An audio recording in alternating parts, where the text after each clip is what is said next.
Tanuja big boss తర్వాత మళ్ళీ మనకి చాలా గ్యాప్ తర్వాత కుక్ విత్ జాతరత్నంలోకి కనిపించింది.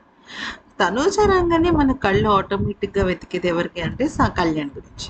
అయితే కళ్యాణ్, తనూజ కలిసి చేస్తున్నారా లేదా అంటే యెస్. వీళ్ళిద్దరూ కలిసి కుక్ విత్ జాతిరత్నాల్లోకొచ్చేసారు. అయితే ఇక వీళ్ళిద్దరూ కలిసి ఒక టీమ్‌లో ఉంటారా లేదా అని కూడా చాలామంది డౌట్ పెట్టారు. ఎందుకంటే సాటర్‌డే అని, సండే అని ఇలా రకరకాల విషయాలుంటాయి కదా! సో, మొత్తానికైతే మాత్రం కళ్యాణ్, తనూజ ఒక టీమ్‌లో పడ్డారు. నిజానికి 'బీబీ డాన్స్ షో' ఉంటుంది కదా! 'బీబీ జోడి' డాన్స్ షో ఉంటుంది కదా! దానికే తనూజ అలాగే కళ్యాణ్ ఇద్దరిని కూడా రావాలి అని చెప్పేసి చాలా రిక్వెస్ట్ చేశారు. కాకపోతే మ్యాటర్ ఏమైంది అంటే అప్పుడు తనూజ అస్సలు ఒప్పుకోలేదు.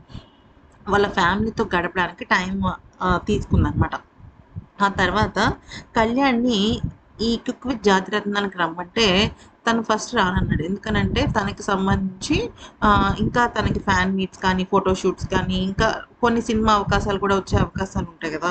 ఛాన్స్ ఉంటాయి గదా! అని చెప్పి తను నో అన్నాడు. కానీ తనుజనే దగ్గరుండి మనసు మార్చిందని టాక్ అనమాట. ఎందుకంటే నేనొస్తున్నాను. ఇమ్ము ఉంటాడు, డెమోన్ ఉన్నాడు, రితు ఉంది. అందరం ఉంటున్నాం కాబట్టి నువ్వు కూడా వస్తే మంచిగా స్క్రీన్ మీద ఇంకా నీ ఫ్యాన్స్ నిన్ను చూసి హ్యాపీ ఫీల్ అవుతారు కాబట్టి నువ్వు ఖచ్చితంగా రావాలి అని చెప్పి పట్టుబట్టి కళ్యాణ్ విషయంలో కళ్యాణ్ మనసు మార్చింది, తన మనసు కూడా మార్చుకుంది. లేకపోతే కుక్ విత్ జాతిరత్నాలకి తను రావాల్సిన అవసరం లేదు. తను సింపుల్‌గా నో అని చెప్పేయొచ్చు. కానీ తనకి ఇష్టం అనమాట అది. ఈ వీడియో నచ్చితే లైక్ చేయండి.